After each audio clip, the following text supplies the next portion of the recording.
Oke, kemudian kita perhatikan penglihatan juga bisa diberikan sewaktu orang menerimanya berada dalam keadaan dikatakan trans atau dalam arti ada satu perubahan. Ada satu perubahan. Misalnya siapa? Paulus, ya kan? Ya, Paulus dari seorang Saulus yang jahat, penganiaya jemaat, pembunuh jemaat, ketika berjumpa dengan Tuhan ada pewahyuan, ada penyingkapan dari Tuhan Yesus mengatakan, Saulus, Saulus. Nah, gitu. Kan, siapakah engkau Tuhan? Tuhan Yesus menyatakan diri, akulah Yesus yang kau aniaya.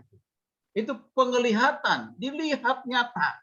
Lihat penglihatan itu akhirnya Rasul Paulus, dari Saulus menjadi Paulus itu diubah ya menjadi rasul, menjadi hambanya. Ya, melalui penglihatan itu. Sekalipun harus melewati, dia harus buta dan berpuasa selama berapa hari? 3 hari. Itu proses Tuhan. Ya kan? Ya. Nah, ada juga melalui mimpi. Ya, ada juga bisa melalui mimpi. Benar-benar mimpi sadar. Tapi hati-hati dengan mimpi-mimpi yang sekarang.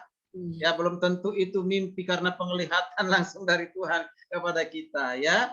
Ya, hati-hati, ya. Nah, seringkali ada mimpi-mimpi yang indah, mimpi yang buruk dan yang lain sebagai barangkali ada pikiran-pikiran yang belum kita bereskan dalam hati kita sehingga terbawa dalam mimpi, bisa terjadi hal itu.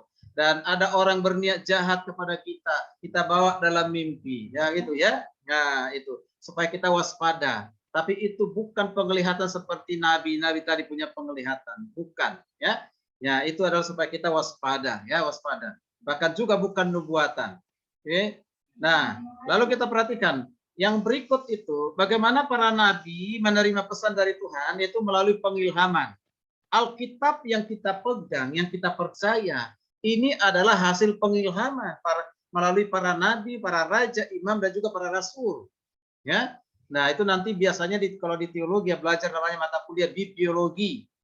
Ya, bibliologi, ya, yaitu dari kata biblos dan logos, yaitu adalah doktrin Alkitab. Dari mana sih asal usul Alkitab? Mengapa disebut Alkitab itu? Mengapa itu disebut firman Tuhan? Itu adalah pengilhaman, hasil pengilhaman dari Tuhan. Jadi Allah menuntun pikiran para nabi agar mereka bisa menyampaikan pesannya Tuhan. Inilah artinya kata-kata dalam Alkitab berbunyi gini. Segenap tulisan kudus diilhamkan Allah. Ada kata yang diilhamkan Allah, ya, atau dinapaskan Allah. Kalau bahasa Yunaninya itu pasa grape theopneustos. Pasa grape theopneustos. Artinya segala tulisan yang diilhamkan oleh Allah. Segala tulisan. Berarti segala tulisan berarti baik yang ditulis dalam perjanjian lama maupun di dalam perjanjian baru itu diilhamkan oleh Allah, dinapaskan oleh Allah melalui para nabinya, melalui orang-orang yang sudah dipilihnya. Ya, pilihnya. Makanya sekarang tidak ada lagi nabi, yang ada fungsinya. Oke, fungsinya. Saya dan Ibu Sarlin ini nabi dalam arti fungsi, bukan dalam jabatan. Karena berita itu sudah ada, tinggal saya mau pahami, saya sampaikan. Seperti sekarang ini, saya menyampaikan, ya, saya nabi, tapi bukan jabatan, fungsinya, kan? Jadi jangan sampai dipanggil Nabi Adol Bastian Peter Huta, Nabi Sarlin, ya, oke. Jadi lebih baik PS atau PBT kan gitu ya. Nah itu. Nah, jadi dinapaskan, dinapaskan oleh Allah, ilham, dengan menggunakan siapa? Menggunakan pribadi yang agung dan mulia namanya Roh Kudus. Ya, Roh Kudus. Dan juga kuasa Tuhan untuk menapaskan pikirannya ke dalam pikiran para nabi. Meskipun itu adalah pikiran Allah, sang nabi bisa menyampaikannya dengan kata-kata sendiri. Perhatikan di sini. Kadang-kala orang mengatakan Alkitab itu adalah hasil pikiran manusia. Banyak di sana yang keliru, sesat. Bahkan Alkitab itu palsu. Hati-hati. Bagi mereka memang tidak beriman kepada Tuhan Yesus, yang tidak percaya kepada Alkitab adalah firman Allah, ya tetap harus berkata demikian. Karena apa? Karena mereka bukan bagian yang dipilih. Selama mereka bagian yang bukan dipilih, yang diselamatkan, akan berkata-kata seperti itu kapanpun. Ya, kapanpun. Kalau dia nggak bertobat, gitu kan? Nah, bahkan ada yang sudah pernah tahu Alkitab, memiliki agama Kristen, jabatan sebagai pendeta, dia tinggalkan Alkitab, sekarang hina-hina Alkitab. Nah, kan gitu ya. Alkitab itu palsu, orang Kristen, Yesus itu masuk neraka, maka pengikutnya pun masuk neraka. Waduh, luar biasa ini. Kita berdoa lah bagi orang itu supaya bertobat. Ya, sudah ditangkap orangnya kan gitu ya. Nah, kita harus berdoa orang-orang seperti itu. Jangan kita kutukin. Ya, jangan ya. Kita biarkan Tuhan berbicara kepadanya dengan firman yang sudah pernah didengar. Nah, itu ya. Nah, ini penting sekali.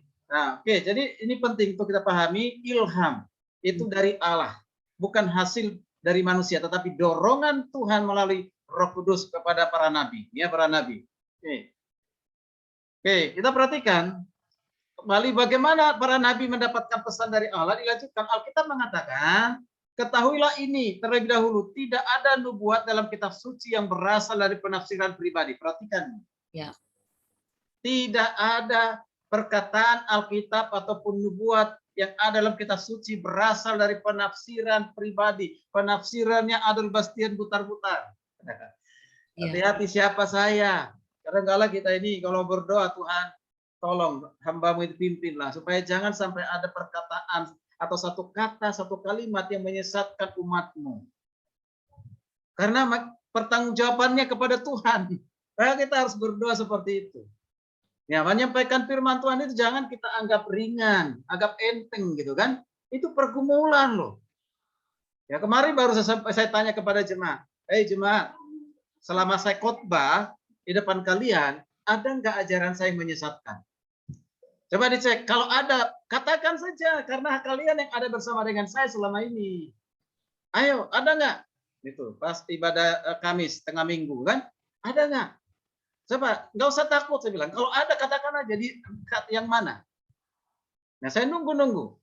Tidak ada jawaban, dikatakan. Selama kami mendengar sih nggak ada, Pak. Ya, demikian juga di tempat ini, di kawal ini. Yes. Yang ketiga kali ini kan, ada nggak yang menyesatkan? Sampaikan aja kepada saya, ya ini, ya, menyesatkan ini Pak. Kan gitu. Mungkin saya dengar, saya pahami, saya lihat, saya cek, saya observasi, benar tidak? Gitu. Karena saya bukan juga manusia sempurna, nah kan? Nah, oke. Jadi karena nubuatan itu datang pada zaman dahulu, ya itu adalah karena nubuatan itu datang pada zaman dahulu bukan karena kehendak manusia, tetapi orang-orang kudus. Tuhan berbicara ketika mereka digerakkan oleh Roh Kudus. Artinya, ya orang-orang yang dipilih oleh Tuhan zaman dahulu. Nanti bisa juga dalam Ibrani 1 ayat 1 sampai ke 3. Ya, Allah berbicara melalui para nabi. Baru melalui Yesus Kristus, baru melalui para hamba-hamba Tuhan sekarang ini. Dengan siapa? Pimpinan dan pengendalian dikuasai oleh Roh Kudus, ya, oleh Roh Kudus. Oke, makanya tidak mungkin Alkitab itu salah. Tidak mungkin pernah Alkitab salah. Kalau salah, siapa yang salah? Bukan Alkitabnya. Siapa yang salah? Orang yang memahaminya dan orang yang mengajarkannya. Iya. Itu yang salah, ya, itu yang keliru. Nah, kalau Alkitab tidak pernah salah, ya. Kenapa? Alkitab selalu bisa bela dirinya sendiri. Oke. Nah, bukan kita yang bela Alkitab, Alkitab membela dirinya sendiri. Nah, pada sekarang bagaimanakah mengenali atau membedakan antara nabi yang asli dan nabi yang palsu? Nah, ini dia. Ya, nabi, bagaimana bisa mengenali nabi Tuhan yang asli dan nabi yang palsu? Kan sekarang ini banyak kan itu mengaku-ngaku sebagai hamba Tuhan. Nabi kan gitu ya, rasul ya kan itu, atau hamba Tuhan. Nah, ada yang asli dengan palsu itu kadang-kala ya sulit dibedakan kan gitu. Apalagi kalau satu mengaku sebagai gereja, ada di suatu organisasi, ya, nah ada di lingkungan gereja, sulit untuk membedakan yang palsu dengan yang asli itu. Sulit, makanya kadang-kala hamba Tuhan terjebak, ya kan? Oh enggak kok, Alkitab kok yang digunakan. Dan ada gerejanya kok. Nah ini sulit. Nah, bagaimana caranya? Nah ini caranya ini. Kalau kita perhatikan, mohon Ibu baca Ulangan 18 ayat 19 sampai 22. Bantu Ibu Sarlin lagi. Ulangan 18. Ya. Baca ayat 19 sampai dengan 22. Ulangan 18, 19 sampai dengan 22. Demikian firman Tuhan. Orang yang tidak mendengarkan segala firman-Ku yang akan diucapkan nabi itu demi nama-Ku, daripadanya akan kutuntut pertanggungjawaban. Ayat 20. Tetapi seorang nabi yang terlalu berani untuk mengucapkan demi nama-Ku perkataan yang tidak kuperintahkan untuk dikatakan olehnya, atau yang berkata demi nama Allah lain, nabi itu harus mati. Ayat 21. Jika sekiranya kamu berkata dalam hatimu, bagaimanakah kami mengetahui perkataan yang tidak difirmankan Tuhan? Ayat 22.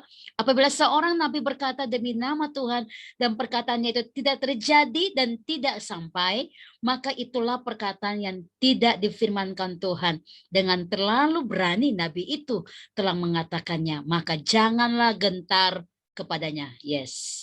Ya, mari kita perhatikan dari ayat ini, Ulangan 18, 19 sampai 20, dari nasi kita perhatikan bagaimana melalui Musa menunjukkan ciri-ciri nabi yang asli, nabi Tuhan yang benar dengan nabi yang palsu. Kelompoknya begini. Kalau nabi yang benar, Tuhan yang menaruh perkataan atau firman dalam mulutnya. Itu Tuhan yang menaruh, ya. Itu, ya. Kemudian dia hanya mengatakan apa yang diperintahkan Tuhan kepadanya. Tidak boleh lebih dari situ. Apa yang diterima dari Tuhan, itu disampaikan. Ya. Nah, kalau manusia kadang-kadang ya diterima hanya A, disampaikan ABCD. Nah, gitu apa kan? Nah, itu. Ya, kadang-kadang ditambah-tambahin, hiperbol kan gitu ya. Nah, ibu-ibu yang suka begitu, padahal hanya luka sedikit, dukanya banyak. Kan, gitu. Hati-hati. Nah, jangan sampai hiperbol kan. Apa yang kita dengar itu harus kita sampaikan. Jangan sampai gosip gitu kan. Full gosip, harus full gospel.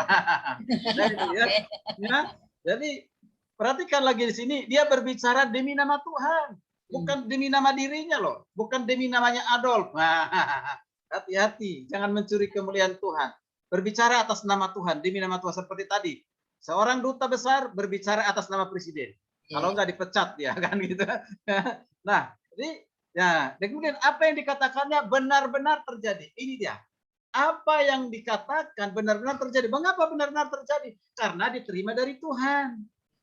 Disampaikan sesuai apa yang diterima, dan itu akan terjadi dan pasti terjadi. Nah, kalau tidak terjadi, itu berarti kemungkinan besar itu dia nabi palsu dan beritanya pun palsu. Ya, nah hati-hati. Ya, jangan langsung kita senang ya. Nanti dibaca Yesaya 28 ayat 9 ya. Oke, kemudian kita perhatikan nabi yang palsu itu. Ya, napal. Ya, napal. Ya, jadi beda dengan kawal ya. Kalau kawal itu hebat. Nah, ya, napal. Ya, napal. Terlalu berani berbicara demi nama Tuhan. Nah, ini dia nih, hati-hati. Ya, Allah berbicara kepada saya. Waduh, Tuhan berbicara kepada saya. Hati-hati. Ya, lebih baik kita kan Alkitab berkata, firman Tuhan berkata. Gitu, ya. Ya, orang Injili harus berkata demikian, ya kan? Alkitab berkata, firman Tuhan berkata. Saya belum pernah berkata kepada siapapun, Allah berbicara kepada saya mengenai lu. Nah, hati-hati. Ya kan? Ya, hati-hati ya. Nah, dia mengucapkan perkataan yang tidak difirmankan Tuhan. Tidak difirmankan, tapi disampaikan. Palsu ini berarti apa? Mengada-ada. Tujuannya apa? Ya, supaya apa? Kelihatannya hebat, dia populer, ya akhirnya dia diterima di mana-mana, tapi padahal beritanya palsu. Nah, perhatikan itu. Ada orang yang sudah pindah dari agama Kristen ke pindah ke agama lain, yang diberitakan terus jelek-jelekin agamanya yang lama, bukannya mendalami kitab sucinya yang baru, gitu kan? Ya, mengapa? Supaya diterima. Diterima. Kalau dia diterima, ya hari ini tidak dapat mobil, dapat mobil. Hari ini rumahnya kecil, sekarang jadi rumah mewah. Ya kan, karena diterima ceramah di mana-mana. Banyak orang yang disesatkan, tertawa-tertawa lagi kan gitu. Nggak sadar bahwa dia sedang disesatkan kan gitu ya. Nah, makanya ada juga yang marah itu, orang-orang cendekiawan, orang-orang yang pintar, orang yang punya pendidikan itu, ya kan, nggak setuju. Dalamin dulu kitab sucimu yang baru, bukan kitab suci yang lama. Kalau enggak, yang lama kau kembali aja ke yang lama. Nah, kan gitu. Maka saya bilang, baik-baik kita mendalami, mengalami kitab suci yang kita percaya firman Tuhan, ya, maka katakan didalami, dialami, baru kita beritakan, ya, beritakan. Yaitu Alkitab. Nggak usah kita lagi konsentrasi lebih banyak membaca Alkitab atau kitab suci yang lain. Ya, kitab suci yang lain. Boleh, itu hanya sebagai menambah pengetahuan. Ya, silakan. Ya. Nah, jadi kita berbicara demi nama Allah lain. Kata Allah kecil. Allah lain, bukan Allah yang benar. Bukan Allah yang benar. Kalau Allah yang benar, Paulus sudah mengatakan, Allah yang telah menyatakan diri dalam pribadi Yesus Kristus. Nanti dibaca dalam 1 Yohanes 5 ayat yang ke-20. Ya, itu Allah yang benar. Ya. Perkataannya tidak terjadi kalau tadi terjadi. Nah, ini tidak terjadi, namanya palsu. Berita yang dibuat-buat. Dan nah yang dikarang sendiri. Dia ramal sendiri, dia tidak terjadi. Nah, orang seperti ini ya cepat mati. Ya udah berapa banyak itu peramal-peramal yang meninggal ya kan gitu. Meramalkan sebelum terjadi, dia nggak melihat, menyaksikan yang diramal. Karena apa? Dia sendiri udah inna ilahi. Ya kan? Ya, sehingga bisa. Ya kenapa? Kebohongan yang disebarkan terus. Gitu. Jangan percayalah dengan ramalan-ramalan seperti itu ya. Oke. Nah, ada peringatan. Nah, peringatan. Minta tolong Ibu Sarlin baca nih peringatan buat kita. 1 Tesalonika 5 ayat 19-21. 1 Tesalonika, kita akan baca. Mari semua silakan dibuka Alkitabnya. 1 Tesalonika pasal yang kelima ayat 19 sampai dengan 21. Demikian firman Tuhan. Janganlah padamkan roh dan janganlah menganggap rendah nubuat-nubuat. Ujilah segala sesuatu dan peganglah yang baik. Amin. Nah, ada 3 hal yang penting kita perhatikan di sini. Ya, 3 hal itu. Yang pertama, janganlah padamkan roh. Yes. Wow. Luar biasa. Ya, orang yang suka memadamkan roh mudah tersesat dan disesatkan. Ya. Akan mudah dalam jatuh dalam perbuatan dosa, mengikuti arus dunia ini. Ya kan? Seperti ikan yang mati. Ya, dia mengikuti arus. Kalau ikan yang hidup akan berusaha melawan arus. Yes. Ya kan? Nah, mengapa? Karena dia dipimpin oleh roh. Rohnya hidup, tidak pernah mati, tidak pernah padam. Nah, kan gitu ya. Nah, sehingga kita mengerti nubuatan dan kita pun bisa menyampaikan nubuatan, ya kan? Dari Alkitab, dari firman. Lalu yang kedua, janganlah anggap rendah nubuatan-nubuatan, bahaya. Yeah. Ya. Nah, nubuatan-nubuatan yang dari Alkitab yang sudah diterima oleh para nabi, diterima oleh para rasul dan sudah dituliskan, diberitakan, itu adalah nubuatan-nubuatan. Bahkan ada yang sudah digenapi, ada yang belum digenapi. Jangan anggap rendah. Ketika kau menganggap rendah, maka itu akan berbahaya bagi diri kita sendiri. Ya, berbahaya bagi diri kita sendiri. Jangan menganggap rendah nubuatan. Ya, nubuatan, hati-hati ya. Nah, ini yang kedua. Jadi berarti kita harus menghargai, menerima nubuatan. Ya, nubuatan. Kalau kita sudah paham apa itu nubuatan dan apa itu bernubuat ya. Oke. Lalu yang ketiga dikatakan begini. Ujilah segala sesuatu. Wow. Ya. Jadi jangan kita sembarangan menerima nubuatan. Ketika seorang itu bernubuat, pertama siapa dia? Itu dulu. Ya kan? Yang kedua, apakah dia seorang yang Kristen yang sungguh-sungguh beriman kepada Kristus? Apakah dia seorang hamba Tuhan? Dan lihat hasil buahnya, hasil perubahan hidupnya, dampak hidupnya. Kan? Yes. Nah, itu hati-hati, harus perhatikan. Jadi uji segala sesuatu, harus kita uji. Bukan berarti kita mau uji bahwa kita lebih hebat, tidak. Ya. Tidak. Minta tolong Ibu Sarli mungkin ditambah baca Kisah Para Rasul 17 ayat 11. Kisah 17 ayat yang ke-11. Mari kita baca Kisah 17 ayat yang ke-11. Demikian firman Tuhan. Orang-orang Yahudi di kota itu lebih baik hatinya daripada orang-orang Yahudi di Tesalonika, karena mereka menerima firman itu dengan segala kerelaan hati, dan setiap hari mereka menyelidiki kitab suci untuk mengetahui apakah semuanya itu benar demikian. Iya. Yes. Luar biasa ya. Nah, di situ ada 2 golongan Yahudi, orang Yahudi di kota dan orang Yahudi di Tesalonika. Betul ya? Iya. Mana dikatakan yang lebih baik hatinya? Yang di kota atau di Tesalonika? Dikatakan di mana? Orang Yahudi di kota. Mengapa katakan lebih baik hatinya? Ada 3. Pertama, dengan rela hati menerima firman. Ya. Yang kedua, merenungkan firman itu siang dan malam. Ya. Yang ketiga dikatakan menyelidiki apakah benar demikian. Nah, itu berarti menyelidiki segala sesuatu benar nggak sesuai dengan pesan Nabi, sesuai dengan Alkitab, benar nggak? Itu kita bisa memahami. Uji segala sesuatu melalui doa dan kita baca Alkitab. Nah, kalau ada yang menyesatkan, buang, jangan terima. Tapi yang baiknya, yang benarnya, terima. Gitu. Maka dikatakan peganglah yang baik. Sebenarnya kata yang lebih tepat di sini, peganglah yang benar. Gitu. Ya, peganglah yang benar. Karena ada juga baik, belum tentu benar. Tapi kalau sudah benar pasti baik. Oke? Nah, ini peringatan buat kita, ya, peringatan. Sekarang kita perhatikan bersama-sama mengapa penting mengetahui dan memahami nubuatan. Ini kita udah sampai di sini. Saya minum dulu. Oh iya Pak, minum dulu Pak, maaf. Thank you, terima kasih. Menurut Anda. Baik. Ya oke, kita lanjutkan. Mengapa penting mengetahui dan memahami nubuatan? Penting enggak? Dari penguraian dari mulai awal itu berarti kita punya kesimpulan. Ya. Penting. Ya. Bukan hanya penting, sangat penting. Ya, sangat penting. Ya, sangat penting. Oke. Kita perhatikan bersama-sama mengapa penting. Jadi nubuatan itu penting untuk kita ketahui karena melalui nubuatan kita dapat mengambil tindakan yang benar dalam hidup kita. Jadi pikiran kita benar, tindakan kita pun pasti benar. Ya. Itu ya. Nah, tapi juga harus hati-hati. Hati-hati, waspada. Waspadalah untuk mendengar tentang nubuatan.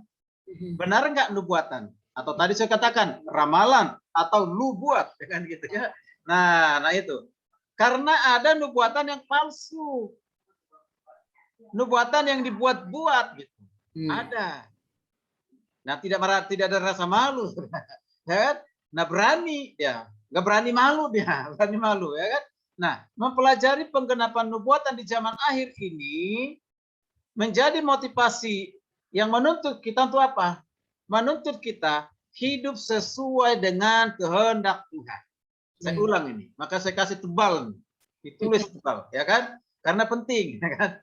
Harus hidup sesuai dengan kehendak Tuhan. Orang yang bernubuat harus hidup sesuai dengan kehendak Tuhan. Dan nubuatannya, beritanya harus berita dari Tuhan. Ya, berita dari Tuhan. Nah, maka itu pasti terjadi. Pasti terjadi, ya. Oke. Nah, kalau kita perhatikan di ensiklopedia di Alkitab tentang nubuatan itu di Alkitab, ya menurut J. Barton Paine, ya Paine mengatakan ada 1239 nubuatan. Ya, ada 1239 dalam Perjanjian Lama. Kemudian 578 nubuatan di mana? Di Perjanjian Baru. Berarti tadi kita hanya baca 7. Ada 7 ya, di Korintus dan di Korintus 15 dan juga di kitab Roma tadi ya, pasal 12 ayat 6 ya. Nah, berarti jumlahnya ada sekitar 1817. Wow, luar biasa. Artinya penting, sangat penting ya untuk kita pahami ya. Nah, dalam nubuatan itu mengandung dalam dikatakan dalam 8.352 itu dari seluruh ayat Alkitab. Ya, itu nubuatan. Kemudian dari keseluruhan ayat Alkitab ada dikatakan 26,8% adalah nubuatan. Ya, nubuatan. Jadi gini, kalau kita perhatikan dalam Alkitab itu ada yang sudah digenapi, nubuatan sudah digenapi, ada yang belum digenapi. Lebih banyak yang sudah digenapi. Lebih banyak. Kalau ada prediksi ya, dikatakan masih ada sekitar 30%. Sekitar 30% nubuatan Alkitab dalam Alkitab belum digenapi, akan digenapi dan sedang digenapi. Sedang digenapi dan akan terus digenapi. Ya, akan digenapi. Nah, kehidupan Yesus sekitar 300 nubuatan diberikan antara 500 sampai 1000 tahun sebelum dia lahir. Wow, luar biasa ya. Semua terjadi enggak? Terjadi. Contohnya Nabi Mika mengatakan akan lahir di Bethlehem, ya di kota terpencil. Yesus akan lahir. Benar di sana terjadi kelahirannya melalui seorang perempuan. Ya di Yesaya 7:14 melalui seorang perempuan, masih perawan, masih suci. Benar nggak? Nubuatan Yesaya itu benar melalui Maria. Ya melalui Maria. Ya, bagaimana mungkin? Aku ini masih suci, aku ini masih perawan. Nah, digenapi kan? Digenapi oleh seorang perempuan. Padahal itu 500.000 tahun sebelum Yesus lahir di dunia. Udah dinubuatkan. Hebat nggak Alkitab kita itu? Hebat banget, luar biasa, ya kan? Nah, belum ada kitab-kitab yang seperti itu. Tidak ada. Jadi jangan percaya di luar Alkitab. Ya, jangan percaya di luar Alkitab. Hanya Alkitab yang benar. Amin. Kita harus fanatik dengan hal itu. Ya. Ya. Jadi beberapa nubuatan yang terkenal tentang kelahiran yaitu apa? Lahir di Bethlehem, kalimat 2. Lahir dari seorang perempuan perawan, Yesaya 7:14. Dikatakan mengendarai keledai muda, sudah terjadi, ya. Atau dihianati oleh seorang teman dari 30 keping perak, yaitu Yudas Iskariot. Uang disebut dipakai untuk membeli ladang. Nah, digenapi. Terjadi semuanya, tidak ada yang meleset. Ya, tidak ada yang meleset. Makanya kalau ada orang mengatakan, ya ini Alkitab itu palsu, katanya diteriak-teriakan begitu ya, karena dia nabi palsu.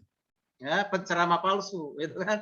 Nah, ya beritanya pun palsu gitu. Nah, itu ya. Jadi dengan hampir 30% dari seluruh Alkitab berbicara tentang apa? Nubuatan. Ya. Belajar tentang nubuatan adalah hal-hal yang sangat berharga, terutama sekali karena kita sedang hidup di akhir zaman. Ya, sebelum terjadi masa kesusahan, masa tribulasi besar yang dinubuatkan oleh siapa? Daniel, Nabi Daniel, ya. Jadi masih banyak sekarang ini gereja, ya. Masih banyak gereja, masih ada gereja mengabaikan, mengecilkan pembelajaran tentang nubuatan. Bahkan mungkin tidak diajarkan kepada anggota jemaatnya. Nah, ini saya percaya Ibu Sarlin dengan tim diilhami oleh Roh Kudus untuk dapat menyampaikan ini. Saya percaya itu. Ya, saya percaya. Maka saya bilang, oh ini Ibu Sarlin hebat banget ini temanya ini. Ya kan gitu. Pasti itu. Nah, luar biasa. Berarti penting gitu untuk kita mengetahui ya. Bukan saja mengetahui, tapi bagi kita menyikapinya, melakukannya. Janganlah kita tahu nubuatan, tapi kita nggak pernah melakukan, mengerjakan dalam kehidupan kita. Ya, oke. Nah ini, jadi itu. Karena kita perhatikan, mengapa penting? Ya, pentingnya nubuatan itu. Karena banyak nubuatan, hati-hati. Banyak nubuatan. Hampir sepertiga dari Alkitab adalah berisi nubuat. Betul. Dalam PL, termasuk Mazmur, kitab nabi-nabi kecil, nabi-nabi besar, banyak di dalamnya bagian-bagian dari kitab sejarah. Banyak nubuatan. Dalam PB, kitab-kitab seperti 1 Tesalonika, 2 Tesalonika, Wahyu merupakan kunci nubuatan. Dan bagian dalam Alkitab Matius 24 dan juga 1 Petrus 3. Ini dalam Alkitab. Tapi banyak juga nubuatan-nubuatan di luar Alkitab. Harus kita bisa bedakan. Ya, harus kita bisa bedakan. Karena banyak nubuatan, jadi perlu belajar. Nah, menolak nubuatan Alkitab sama halnya menolak bagian terpenting dari firman Tuhan. Ya, jadi menolak nubuatan berarti kita sama saja menolak terpenting dari bagian Alkitab. Ketika orang menolak Yesus adalah Tuhan berarti menolak Alkitab. Ketika orang menolak Alkitab berarti menolak Yesus. Nah, itu dua hal yang sangat berhubungan satu sama lainnya. Tidak mungkin aku percaya Alkitab tapi tolak Yesus. Gitu ya. Ya kan? Nah, aku percaya Yesus Tuhan tapi menolak Alkitab. Nah, orang Yesus berbicara lewat Alkitab kok sekarang ini kan gitu ya. Jangan lagi bersemedi ya di gunung atau di mana untuk mencari Tuhan. Buktikanlah Tuhan bahwa dirimu adalah ada dan Tuhan. Nah, gitu. Kalau itu bagi orang yang belum percaya kepada Tuhan mungkin bisa saja terjadi, ya kan gitu ya. Nah, kita dapat dalam 2 Timotius 3:16. Ya, kita bisa perhatikan di sini 2 Timotius 3:16 dan tadi sudah dibaca. Firman Allah berguna untuk apa? Mengajar, memperbaiki, mengoreksi, melatih diri dalam kebenaran. Nah, inilah termasuk dikatakan nubuatan. Oke, nubuatan yang adalah berita firman yang dapat mengubah hati seseorang. Ya, ketika Tuhan sudah berbicara, di dalam hatinya, maka dia akan mengalami satu perubahan yang hebat yang luar biasa. Ya, nah pentingnya nubuatan yang berikut yang ketiga karena keakuratan Alkitab. Wow, luar biasa. Alkitab yang kita punya ini sangat-sangat akurat. Jangan sampai diragukan. Penggenapan nubuatan adalah salah satu fakta bahwa Alkitab merupakan inspirasi dari Allah. Dari Allah yang benar. Maka firman-Nya pasti benar. Isi Alkitabnya pasti benar. Ya. Jadi keakuratannya tidak bisa dibantah. Halo, tidak bisa dibantah siapapun. Siapa kita? Kok bisa bantah kebenaran? Ya kan? Ataupun diragukan, baik itu dalam perjanjian lama maupun dalam perjanjian baru. Itu adalah kebenaran. Jadi kita belajar dari nubuatan yang sudah digenapi untuk mempercayai nubuatan yang akan digenapi. Kan sudah banyak tadi saya katakan yang sudah digenapi. Kita udah percaya, berarti percaya juga dong dengan nubuatan yang belum terjadi. Akan terjadi. Kita percaya hal itu. Ya, percaya untuk apa? Kedatangan Kristus yang kedua kali. Kita akan menerima yang akan masuk dalam Yerusalem baru. Ya? Nah, bicara tentang surga itu bukan dongeng, itu bukan mitos. Itu adalah sesuatu kebenaran yang suatu saat akan kita terima. Gitu. Ya, nah itu. Akan terjadi akhir zaman, tribulasi, kesusahan besar, penyiksaan, kesulitan, penderitaan, dan sudah terjadi sekarang ini banyak kesulitan, penderitaan, termasuk ya virus corona COVID-19 ini. Ini salah satu tanda-tanda akhir zaman. Penyakit yang tidak pernah disangka-sangka kan gitu. Tapi penyakit itu bukan datangnya dari Tuhan. Ya, Tuhan tidak pernah berikan penyakit bagi kita, tapi bisa diizinkan supaya kita waspada, berjaga-jaga. Di Mazmur 91 kan sudah dikatakan itu. Ya, penyakit yang menular. Ya, sudah dikatakan jauh sebelum sekarang ini. Ya. Nah, tadi kita belajar ya dari hal yang sudah digenapi dan akan terjadi digenapi, kita pun percaya. Sebab apabila ada nubuatan yang gagal atau dikatakan satu saja, maka kita tidak memiliki dasar yang besar untuk percaya Alkitab. Ada enggak dalam Alkitab yang gagal? Tidak ada. Tidak ada. Ya kan? Kalau ada satu saja yang gagal dari Alkitab ini, maka kita meragukan Alkitab. Ya.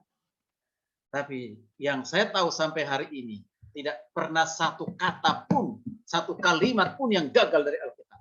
Semua digenapi dan akan digenapi. Amin. Ya. Nah, itu luar biasa. Yang berikut, mengapa penting nubuatan kita pahami? Penyataan Kristus sebagai Allah. Haleluya, puji Tuhan. Puncak dari semua nubuatan, isi dari semua nubuatan, sentral pusat dari semua nubuatan adalah tentang Allah yang telah menyatakan diri dalam pribadi Yesus Kristus. Dia adalah Mesias, dia adalah roti hidup, dia adalah air hidup. Ya kan? Dia dikatakan pokok anggur. Wah, semuanya. Akulah pokok anggur, akulah roti hidup, akulah terang dunia, akulah firman, aku. Ya, itu luar biasa ya. Jadi itu nubuatannya. Jadi Alkitab menubuatkan kurang lebih 300 nubuatan tentang kedatangan Yesus yang pertama, dan ada banyak dalam bagian nubuatan tersebut akan diulang dan akan terulang. Itu diulang dan akan terulang. Ya. Nah, sebenarnya ada 109 salinan dan dengan jelas nubuatan kedatangan yang pertama. Dan semuanya digenapi secara literal. Ya, literal. Oke. Nah, kita perhatikan selanjutnya. Nah, karena nubuatan itu menyatakan, juga nubuatan itu menyatakan masa depan. Ya, masa depan. Berarti masa di mana belum terjadi dan akan terjadi. Dan pasti terjadi. Dan bahkan mungkin sedang terjadi. Ya. Jadi nubuatan itu merupakan apa? Pusat informasi karena Tuhan ingin memberitahukan kepada kita masa depan. Masa depan yang Tuhan rencanakan, Tuhan sediakan adalah masa depan yang penuh dengan pengharapan. Masa depan yang cemerlang. Tidak pernah Tuhan merancang kejahatan. Ya kan? Ya, dikatakan dalam kitab seperti itu ya. Allah tidak mau kita hanya mengetahui segala sesuatu tentang masa depan. Tidak. Tetapi beberapa hal kita harus tahu dari sekarang supaya kita memiliki kerinduan dan juga pengharapan. Itu dia. Kalau Tuhan ya bernubuat hari ini untuk masa yang akan datang belum terjadi, supaya kita punya kerinduan untuk menanti nubuatan itu terjadi. Dan kerinduan itu membuat kita lebih bersemangat, lebih bermotivasi, membuat kita lebih hidup menyerahkan diri totalitas itu kepada Tuhan. Yesus mau datang dong. Kalau Yesus sudah mau datang, apakah kita hanya berdiam diri, tidak berbuat apa-apa? Kata Yesus datang sudah mau datang kedua kali. Kalau kita berdiam diri tidak berbuat apa, tentu bukan ini. Ketika kita tahu tentang nubuatan tentang Tuhan yang kedua kali, berarti Tuhan sebelum engkau datang, apa yang mau saya kerjakan untuk Tuhan? Untuk kemuliaan bagi namamu. Saya mau ciptakan sejarah di dunia ini sebelum engkau Tuhan panggil saya. Saya harus buat sejarah yang bisa diingat. Bukan saja diingat manusia, tapi terutama diingat oleh Tuhan. Kita kerjakan, kita lakukan. Jadi jangan hanya menerima nubuatan, tapi kita mengerjakannya. Ya, nah ini. Jadi kita perhatikan di sini. Nubuatan menjamin kita bahwa Yesus datang kembali. Bahwa dia akan membangkitkan iman kita. Sekalipun berita di luar sana mengatakan, ya sekarang ini sampai saat ini berita yang mati itu bukan Yesus. Yang mati itu adalah salah satu dari muridnya. Yesus tidak mati, Yesus hanya pingsan. Nah ini, berita sampai hari ini tidak berhenti untuk menyampaikan hal itu. Jangan sampai pengaruh.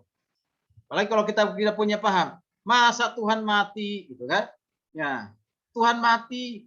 Kalau manusia mati wajar, kan Tuhan mati. Nah, kalau enggak bisa membedakan antara Yesus sebagai manusia dan Yesus sebagai ilahi, dia percaya aja. Akan percaya, betul juga ya kok Tuhan mati. Kalau Tuhan mati, bagaimana sepengikutnya? Ya kan gitu. Nah, ini hati-hati ya. Nah, ada godaan, ada ajaran-ajaran seperti itu sampai sekarang tidak berhenti. Tapi ketika kita sudah percaya bahwa Yesus Tuhan yang sudah mati, yang sudah bangkit dan akan datang kembali, percaya selama-lamanya apapun taruhannya, apapun resikonya, apapun godaannya, sekali Yesus tetap Yesus. Sampai kita dipanggil tinggalkan dunia ini. Ya. Nah itu. Jadi itu penting sekali. Ya, sampai kita diangkat dibawa ke rumah Bapa di surga, ya.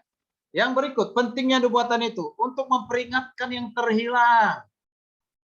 Di sekitar kita ini banyak orang-orang yang terhilang. Ya, mereka belum mendengarkan Injil, belum mendengarkan nubuatan-nubuatan itu yang sudah digenapi itu dan yang akan digenapi itu mereka belum dengar. Mereka adalah orang-orang yang terhilang. Apakah kita berpangku tangan? Membiarkan begitu saja? Menyelamatkan diri kita sendiri? Saya percaya kita tidak seperti itu. Ya. Jadi banyak orang sekarang ini kalau direview kembali peristiwa di dunia ini dan mereka memaksa pandangan mereka bahwa peristiwa tersebut hanyalah peristiwa alami. Itu mitos, itu dongeng, surga itu dongeng.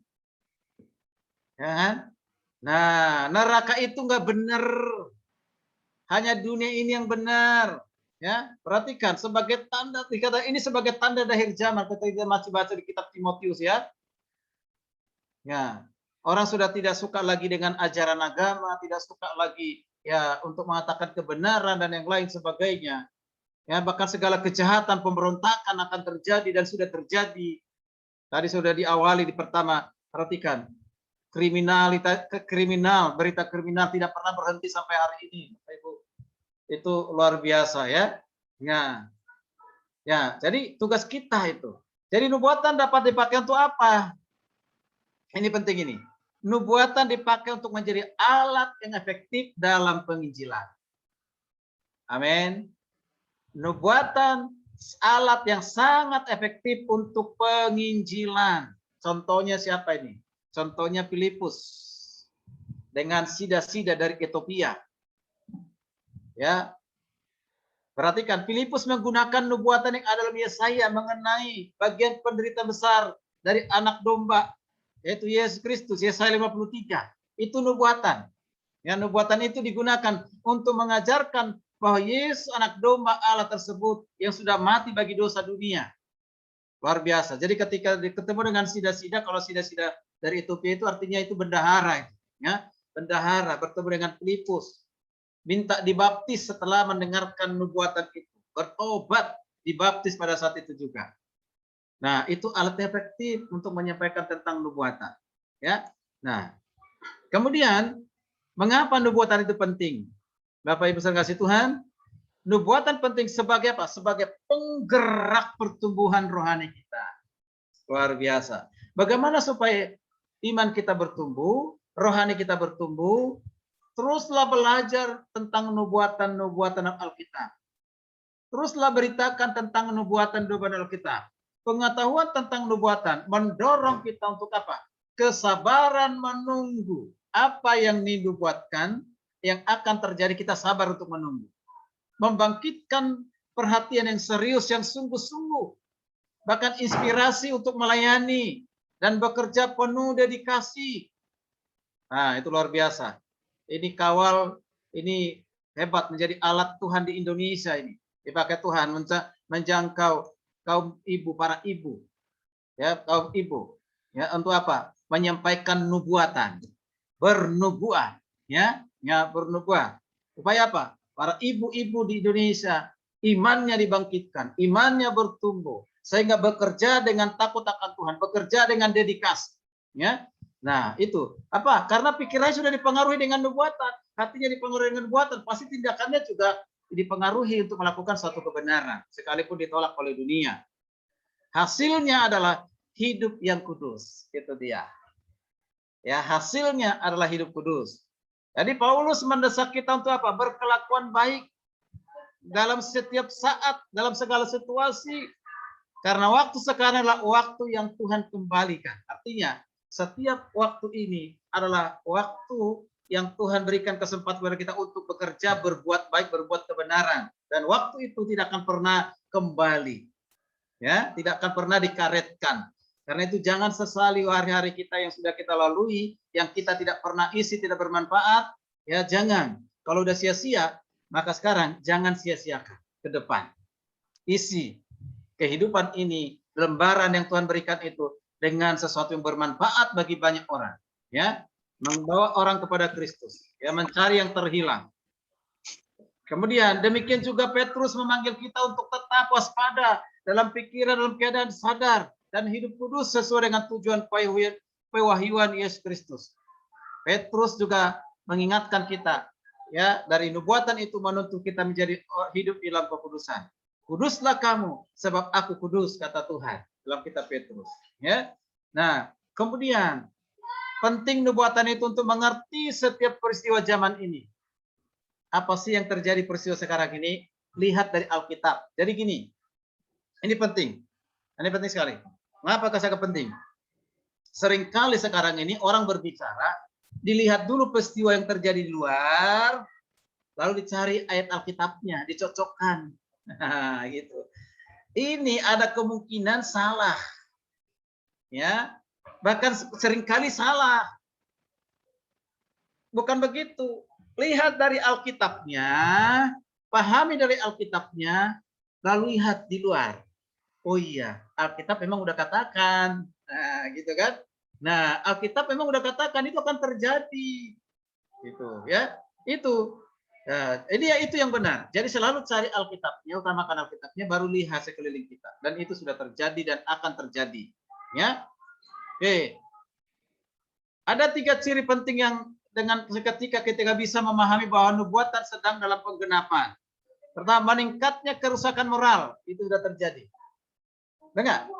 Ya. Ya, apa dikatakan oleh Paulus kepada Timotius kan? Ya, itu. Terjadi kerusakan moral, sudah terjadi. Ya, atau kejahatan dan sosial masyarakat dunia sekarang ini. Luar biasa. Kemudian pertumbuhan gereja sesat yang luar biasa. Di mana ada gereja sekarang ini penyesatan, bahkan ada mengaku gereja Tuhan, tetapi justru di sana diajarkan tentang Tuhan itu seorang ibu. Nah, ya kan? Yaitu Tuhan ibu. Nah, mungkin Prof udah pernah singgung itu, ya kan?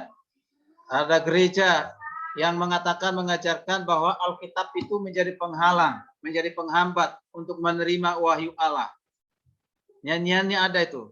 Suaranya merdu, orang yang menyanyikan pun cantik. Ya, tapi jauh lebih cantik yang ada di kawal. Luar biasa. Dia nyanyi Alkitab penghalang mendengar ya wahyu baru. Nah, luar biasa. Lihat tuh ada viral itu. Ya, nah itu. Inilah kesesatan akhir zaman sekarang ini. Ya, hati-hati. Ya, banyak gereja-gereja yang sesat dan luar biasa. Kemudian sekarang ada terjadi krisis di Timur Tengah, perang tidak pernah berhenti. Perang saudara terjadi, perang antara bangsa terjadi, banyak yang dikorbankan. Teroris ada di mana-mana. Ini sudah dikatakan dalam Alkitab. Ya, saudara, kalau kita krisis ekonomi, krisis keuangan sedang terjadi, bahkan ada lagi penyakit menular melanda dunia seperti sekarang COVID-19 itu. Seluruh dunia, bukan hanya Indonesia. Itu sudah dikatakan Alkitab. Ya, luar biasa. Jadi itu bukan, kita nggak kaget lagi, ya, dan itu sudah terjadi. Yang berikut, mengapa penting kita mengerti nubuatan? Nah ini dia, mencegah tipu muslihat lawan kita yaitu iblis. Muslihat, tipu muslihat. Sampai sekarang ini, Lucifer itu, malaikat yang jahat itu, segala pengikutnya itu tidak pernah berhenti mencari mangsa. Makanya Petrus katakan, waspadalah, berjaga-jagalah. Ya, ya, karena lawan kita si iblis itu selalu berkeliling ke dunia ini mencari mangsanya yang siap untuk ditelannya. Termasuk nubuatan-nubuatan, ajaran-ajaran palsu yang dipakai oleh iblis. Matius 24, 4-5 minta tolong Ibu Sarlin bisa baca. Di saat membaca saya bisa mohon izin minum. Ya, silakan Bu. Ya, oke. Silakan minum dulu Bapak. Oke, wow, luar biasa. Kita baca kitab Matius pasal ke-24 ayat 4 dan ayat yang kelima. Demikian firman Tuhan, Matius 24 ayat 4 dan 5. Jawab Yesus kepada mereka, waspadalah supaya jangan ada orang yang menyesatkan kamu. Ayat 5, sebab banyak orang akan datang dengan memakai namaku dan berkata, akulah Mesias, dan mereka akan menyesatkan banyak orang. Ya, ayat ini luar biasa ya. Ini peringatan dari Tuhan Yesus langsung. Ya kan? Nah ini. Nah, mengapa saya katakan tadi agak sulit membedakan yang asli dan yang palsu? Pertama, karena mereka menggunakan Alkitab. Kedua, menggunakan nama yang sama. Siapa? Yesus. Ya kan? Bahkan ada embel-embelnya pendeta. Nah, itu ya. Hati-hati. Ya, luar biasa. Makanya, teruslah kita belajar dan teruslah kita belajar. Sampai hari ini, saya tidak pernah berhenti untuk belajar. Ya, belajar. Ya. Nah, hati-hati. Banyak orang berseru atas nama Tuhan, menyebut nama Yesus, melakukan mujizat katanya atas nama Yesus, padahal di dalam dirinya ada setan, bukan Yesus. Kan gitu. Setan pun bisa melakukan mujizat nggak? Bisa. Bisa. Ingat peristiwa bangsa Israel di Mesir, ya kan? Apa yang sudah Tuhan tidak lakukan oleh pekerjaan setan pada saat itu? Hampir sama dengan apa yang dilakukan oleh Musa, karena kuasanya itu dari Tuhan, hanya disalahgunakan untuk kejahatan. Ya. Nah, untuk menipu. Nah, menipu. Jadi hati-hati. Itulah perlu kita belajar tentang nubuatan, ya, ya, nubuatan. Oke, supaya kita jangan salah bernubuat. Atau jangan sampai langsung percaya kepada nubuatan atau orang bernubuat. Kalau itu bertentangan tidak sesuai dengan Alkitab atau mirip-mirip Alkitab. Awas, hati-hati. Ya kan, mirip-mirip Alkitab kan baca. Ya, terus terang aja saksi Yehova mirip Alkitab. Menggunakan nama Tuhan perjanjian lama. Ya kan gitu ya. Nah, Yahweh, nah yang lain sebagainya. Ada nggak nama Yahweh dalam Alkitab? Ada, tapi menolak nama Yesus. Nah, ini kan sama aja. Ini kesesatan. Ya kan? Oke ya. Ya, menolak Yesus sebagai Tuhan hanya sebagai tokoh yang layak diteladi, manusia biasa. Nah, itu. Nah, waspada, ini kesesatan ya. Jadi Tuhan Yesus telah memperingatkan kita bahwa ada pihak lain yang memiliki tujuan untuk apa? Menyesatkan dengan cara tipu muslihat menjelang kedatangan Tuhan. Wow, luar biasa. Dalam menjelang kedatangan Tuhan yang kedua kali, penyesatan itu sekarang ini dari gereja. Kemarin kita ikut Ibu Sarlin yang dari mana itu? Dari langsung dari Yerusalem ya? Ya. Ya luar biasa. Saya juga kaget juga itu. Ya, katakan bahwa nanti penyesatan yang terutama justru datangnya dari sana itu. Ya, mengapa sekarang lagi berusaha membangun kembali bait Allah yang didirikan oleh Yesus, yang didirikan oleh Salomo. Ya, akan didirikan. Mereka sudah persiapkan di sana para imam-imam, dan para imam sudah menghadirkan apa nama itu, lembu, lembu yang berwarna apa itu, ya, sudah dipersiapkan semuanya, dikorbankan, ya, yang tidak bercacat telah seperti perjanjian lama. Wow, luar biasa, ya kan? Nah ini hati-hati ini, ya hati-hati. Nah, jadi akan terjadi itu, akan terjadi. Ya, jadi ini adalah suatu untuk apa? Supaya melindungi kita dari segala ajaran sesat ini.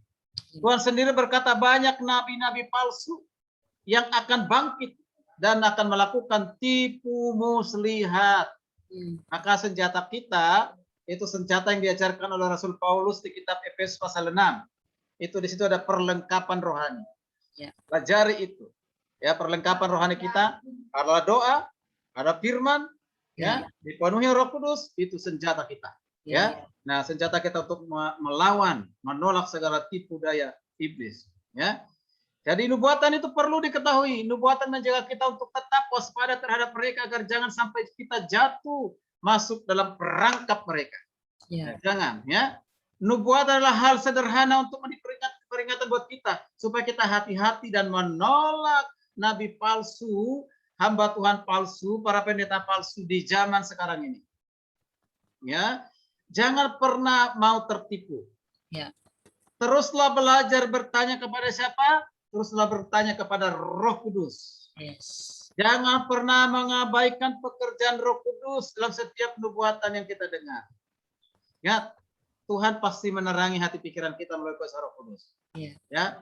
Nah, ini pentingnya kita belajar memahami ya nubuatan. Itu penting. Setelah kita tahu penting nggak? Berarti penting banget. Sangat penting. Yes. Nah, ini kita akan lanjutkan memahami nubuatan berdasarkan 1 Korintus. Sebelumnya mungkin seling dulu dengan pujian. Ibu Sarlin, silakan.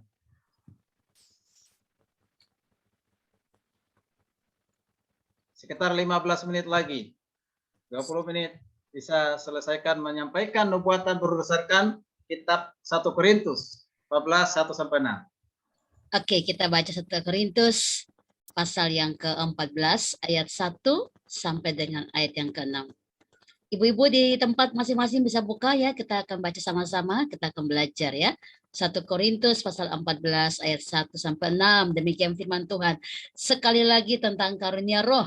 Kejarlah kasih itu dan usahakanlah dirimu memperoleh karunia roh, terutama karunia untuk bernubuat.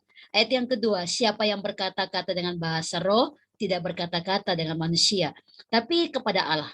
Sebab tidak ada seorang pun yang mengerti bahasanya. Oleh roh itu, ia mengucapkan hal-hal yang rahasia. Tetapi siapa yang bernubuat, ia berkata-kata kepada manusia, ia membangun, menasihati, dan menghibur. Ayat yang keempat, siapa yang berkata-kata dengan bahasa roh, ia membangun dirinya sendiri. Tetapi siapa yang bernubuat, ia membangun jemaat. Ayat yang kelima, aku suka supaya kamu semua berkata-kata dengan bahasa roh, tapi lebih daripada itu, supaya kamu bernubuat, sebab orang yang bernubuat lebih berharga daripada orang yang berkata-kata dengan bahasa roh, kecuali kalau orang itu juga menafsirkannya sehingga jemaat dapat dibangun. Ayat yang keenam, jadi saudara-saudara, jika aku datang kepadamu dan berkata-kata dengan bahasa roh, apakah gunanya itu bagimu jika aku tidak menyampaikan kepadamu penyataan Allah atau pengetahuan atau nubuat atau pengajaran? Ya. Baik. Kita lanjutkan atau ada selingan nyanyi dulu Ibu? Atau lanjut? Iya, mungkin dilanjut aja Pak. Oh lanjut, oke. Karena waktu ya. Baik. Bapak minum air putih dulu nih Pak. Sudah. Oke, baik. Iya. Oke. Kita ini adalah puncak dari ajaran hari ini, dari topik nubuatan. Ini puncaknya ya. Kita belajar tentang nubuatan. Oke. Pertama dikatakan tadi di ayat yang 1a, kejarlah kasih. Kejarlah kasih itu. Jadi setelah Paulus menjelaskan tentang kasih di 1 Korintus 13, kita sudah tahu itu, kasih itu murah hati, kasih itu sabar, dan yang lain sebagainya ya. Maka sekarang Paulus berkata, Jadi setelah dijelaskan ini lokasi ini kasih, dijelaskan. Katakan kejarlah kasih itu. Artinya lakukanlah kasih itu. Nah, ini menunjukkan bahwa kasih adalah hal yang sangat penting. Kasih adalah hal yang sangat penting. Dalam 1 Korintus 12 dan juga dalam 1 Korintus 14 Paulus sebetulnya membahas tentang karunia-karunia untuk melayani Tuhan. Ya, karunia-karunia untuk melayani Tuhan. Itu. Di kitab Roma juga tadi sudah kita baca. Tetapi di sana menyelipkan ada dua pasal yang sangat penting untuk perhatikan. Di dua pasal ini ada kata membicarakan tentang kasih. Makanya tadi, apa hubungannya nubuatan dengan kasih? Apa hubungannya Roh Kudus dengan kasih? Itu kan? Nah itu. Jadi kasih, bahasa roh, nubuatan. Nah, nubuatan. Oke. Nah, jadi kita perhatikan di sini. Ya, membicarakan tentang kasih dan lalu berkata bahwa kita harus mengejar kasih. Ya, mengejar kasih. Ini menunjukkan bahwa kasih adalah sesuatu yang mutlak. Harus ada di mana? Di dalam hidup kita, di dalam pelayanan kita. Ya, di dalam hidup berarti keluarga. Itu kan? Ya, di dalam pelayanan berarti berhubungan dengan orang-orang lain, baik itu jemaat ataupun orang-orang yang belum percaya. Ya kan? Nah, tanpa kasih baik kepada Tuhan maupun kepada sesama manusia, pelayanan yang kita lakukan itu adalah pelayanan tanpa beban, bahkan tanpa kesungguhan. Makanya Paulus katakan dalam kitab Korintus, jemaat di Korintus apa dikatakan? Kami melayani dengan kasih Kristus. Kami melayani dengan dikuasai kasih Kristus. Jadi dorongan buat kita untuk bernubuat, menyampaikan nubuat itu karena apa? Dasarnya karena kasih. Kasih kita kepada Tuhan dan kasih kita kepada sesama. Nah, maka kita akan lakukan dengan apa? Kita akan lakukan dengan sungguh-sungguh. Kita akan lakukan dengan apa? Dengan motivasi yang murni, motivasi yang benar, ya, motivasi yang benar. Oke? Jadi kejarlah kasih, karena itu sudah dikatakan di sini. Karena itu renungkan, katakan. Kita renungkan di sini. Apakah ada kasih dalam diri kita? Nah, ini perenungan buat kita, ya kan? Maka dikatakan kejarlah kasih, artinya apakah kita memiliki kasih? Kasih memang adalah buah dari Roh Kudus. Galatia 5:22, kita sudah tahu itu. Tetapi tidak berarti bahwa dengan berdiam diri, bersikap kasih, kita bisa menjadi orang yang penuh kasih. Tidak. Tidak. Justru yang bertindak, berpikir, berbuat. Ya. Karena itu Paulus berkata, kejarlah kasih. Hai jemaat di Korintus, aku sudah mengajarkan, aku Paulus Rasul sudah mengajarkan tentang kasih. Sekarang kerjakanlah. Lakukanlah, jangan berdiam diri. Nah itu ya. Jadi penerapannya bagi kita boleh jadi kita mengejar firman Tuhan. Ada orang senang belajar firman Tuhan. Dia baca, dia renungkan, dia dengar, dia rajin mendengar seminar dan yang lain sebagainya. Tapi kalau hanya sekedar tahu firman Tuhan, tahu nubuatan, tapi tidak hidup di dalam kasih, maka tidak ada faedahnya. Tidak ada gunanya. Tahu kebenaran, tapi tidak hidup dalam kasih. Nah ini. Tahu kebenaran, tapi tidak hidup dalam kasih, maka itu kemunafikan. Ya kan? Itu. Ada orang, terbalik. Orang mengasihi tanpa kebenaran, itu adalah kemunafikan. Itu ya. Orang yang tahu kebenaran tapi tidak hidup dalam kasih, itu adalah kejahatan. Bahkan lebih jahat daripada mereka yang tidak tahu kebenaran. Itu. Nah ini, hati-hati. Nah, tahu nubuatan tapi tidak hidup dalam kasih. Mau ngapain kira-kira? Tujuannya apa? Manfaatnya apa? Ya. Jadi kejarlah kasih. Di sini ada beberapa hal yang penting untuk kita perhatikan. Ya, ada beberapa hal yang harus kita perhatikan, kita lakukan. Ya, supaya menjadi kita orang yang penuh kasih. Ini, perhatikan. Pertama, supaya kita ini orang yang penuh kasih, orang Kristen penuh kasih, pelayan Tuhan yang penuh kasih, yang pertama adalah mendekatlah dan banyaklah bersekutu dengan Tuhan. Amin. Ya, Mendekatlah dan banyaklah bersekutu dengan Tuhan. Semakin kita dekat dengan Tuhan, semakin kita bersekutu dengan harmonis dengan Tuhan, maka kita pun akan semakin banyak mengalami kemujizatan, kedahsyatan, kebaikan, damai sejahtera dari Tuhan. Seperti katakan, kita harus melekat dengan pokok anggur. Kita ini ranting-rantingnya. Ya, harus ranting itu harus melekat di pokok anggur. Jangan sampai lepas. Kalau sudah lepas, maka tidak akan pernah berubah, tidak akan pernah berbuah. Jadi tetap ada di pokok anggur itu, yaitu Yesus, melekat dalam persekutuan. Itu. Lalu yang berikut, buanglah segala dosa. Ya, dosa apapun itu harus kita lepaskan kalau kita mau hidup dalam kasih. Jadi jauhi dosa, tinggalkan dosa, kejar kebenaran. Hidup dalam kebenaran. Kemudian kejarlah kasih itu maksudnya janganlah mengasihi karena uang. Atau jangan mengasihi dunia, jangan mengasihi harta lebih utama. Ya, perlu uang enggak? Perlu. Perlu harta enggak? Penting. Tapi jangan itu menjadi dasar utama kita. Ya, yang akan menyebabkan kita kemungkinan mengasihi Tuhan itu hanya setengah-setengah. Tidak mengasihi dengan sungguh-sungguh. Kemudian yang berikut, seringlah merenungkan cinta Tuhan bagi saudara. Setiap hari kita menikmati kasih Tuhan, cinta kasih Tuhan. Ya, tiap hari kita merenungkan, oh Tuhan, hari ini saya boleh bangun karena kasih-Mu. Ya, hari ini saya bisa hidup dan bekerja, dan sebentar lagi sore dan akan malam saya akan istirahat karena kasih-Mu. Renungkanlah itu supaya kita terus menyadari kasih Tuhan dan kita pun ya membagikan kasih itu kepada orang lain. Ya, jangan pernah kita ini orang-orang yang hanya mempertimbangkan diri kita sendiri. Bagaimana supaya aku tenang, supaya aku sehat, supaya aku pintar, supaya aku cerdas, supaya aku diberkati. Jangan. Tapi bagaimana aku diberkati untuk menjadi berkat. Ya, untuk menjadi salur berkat. Ada kata yang kedua, usahakanlah. Usahakanlah dirimu memperoleh karunia roh, terutama karunia untuk bernubuat. Nah, sini kita sudah mulai. Ya, kasih itu akan mendorong kita untuk apa? Bernubuat. Makanya Paulus katakan, usahakanlah memiliki karunia, ya, karunia roh, terutama karunia bernubuat.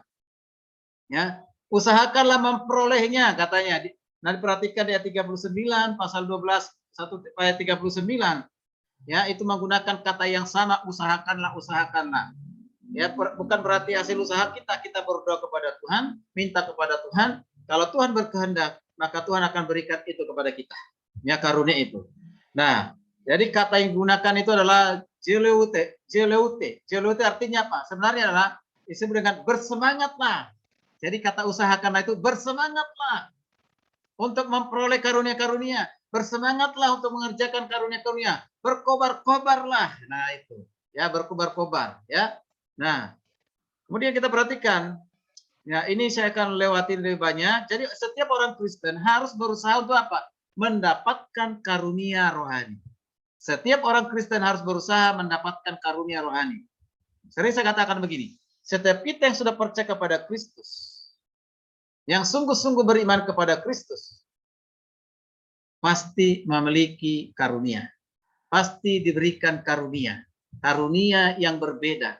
Karunia itu adalah untuk membangun rohani sendiri, tapi lebih lagi untuk membangun jemaat, membangun tubuh Kristus. Berarti kepentingan orang banyak. Ya, kepentingan orang banyak. Nah, dalam 1 Korintus 12 ayat 11-16 jelas terlihat bahwa pemberian karunia dilakukan sesuai dengan apa? Kehendak Tuhan, bukan kehendak kita. Ya. Jika kita tidak bisa berusaha mendapatkan karunia sesuai dengan keinginan kita, apa? Misalnya gini, ya kan ada karunia, tadi sudah disebut karunia mengajar, karunia penginjil, karunia mengembalakan, karunia memimpin, karunia menasehati, karunia bernubuat, ya kan? Ya, karunia memberi, ada karunia bahasa roh, ada, ya bahasa roh. Saya udah berapa kali minta kepada Tuhan supaya saya bisa berbahasa roh, tapi sampai hari ini belum Tuhan berikan. Berarti Tuhan tidak berkehendak, ya? Tidak berkehendak. Ya kan gitu ya. Nah, berarti ada yang lain, karunia yang lain yang Tuhan berikan kepada saya. Istri saya bisa berbahasa roh, kan gitu ya. Ya kan? Yaitu untuk apa? Membangun dirinya kepada Tuhan. Ya, bangun dengan Tuhan. Tapi orang yang tidak mengerti hal itu bisa menjadi batu sandungan. Orang yang tidak mengerti.